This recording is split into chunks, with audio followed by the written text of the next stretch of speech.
You follow most of the AI conversation at work without much trouble. What trips you up is one word, and it isn't your fault. You've sat through the tool demos.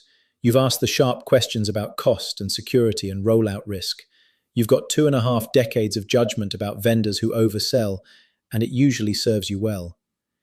Picture the board update.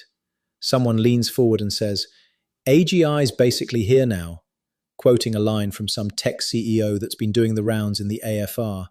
Heads nod around the table. Yours does too.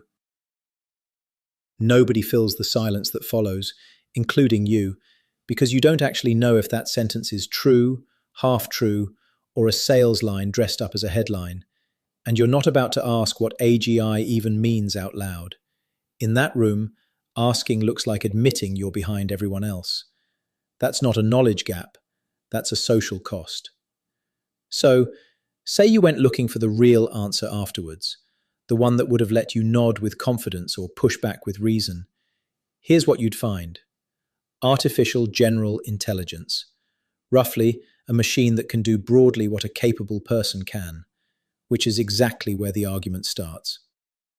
On the 23rd of March 2026, Nvidia's CEO Jensen Huang went on a podcast and said, I think it's now. I think we've achieved AGI. His yardstick was whether AI could build and run $1 billion company on its own. 2 days later, on the 25th of March, a benchmark called ARC-AGI 3 launched, built specifically to test general reasoning on novel puzzles no model had seen before, scored the way you'd score a person. Humans scored 100%. Across the field, Frontier AI averaged 0.51%, and GPT 5.4, Claude Opus 4.6 and Grok 4.2, three of the most capable models anywhere, all landed somewhere between 0 and 0.37%. Sit with that for a second, because both of those things happened, and neither one is a lie. So which one's wrong? Neither, as it turns out. Huang wasn't spinning it, and the benchmark wasn't rigged against him. They were measuring two completely different things with the same 3 letters. Huang used a commercial yardstick. The benchmark used a reasoning one. So, go looking for whoever's meant to referee that gap, and you find something stranger still. OpenAI has its own internal framework for grading progress toward general intelligence. The company has never published it as formal research.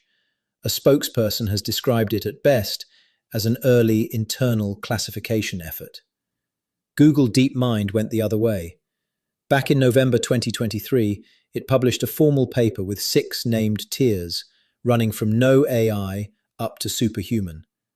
Then, in March 2026, the same month as Huang's claim and the ARC-AGI 3 launch, DeepMind published a second, updated framework.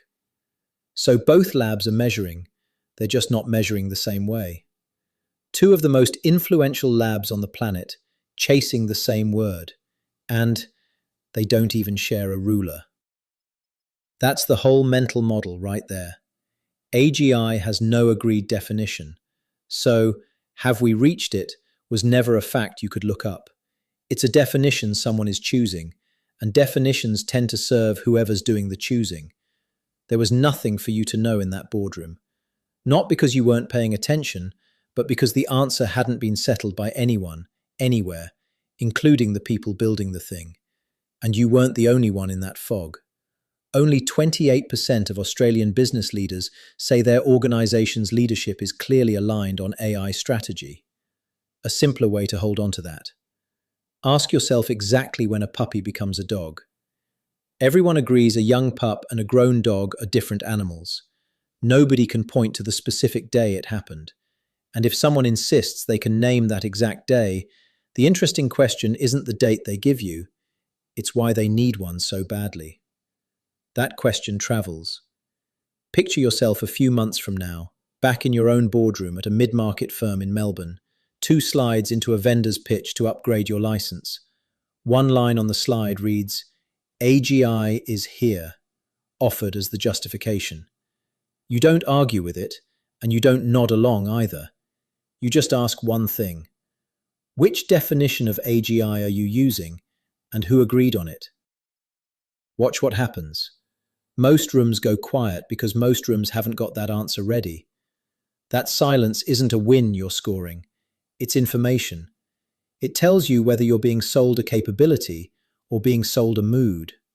So, next time AGI lands in a meeting, you don't need a rebuttal, and you don't need to fake fluency you don't have. You need one sentence. Which definition and who agreed on it?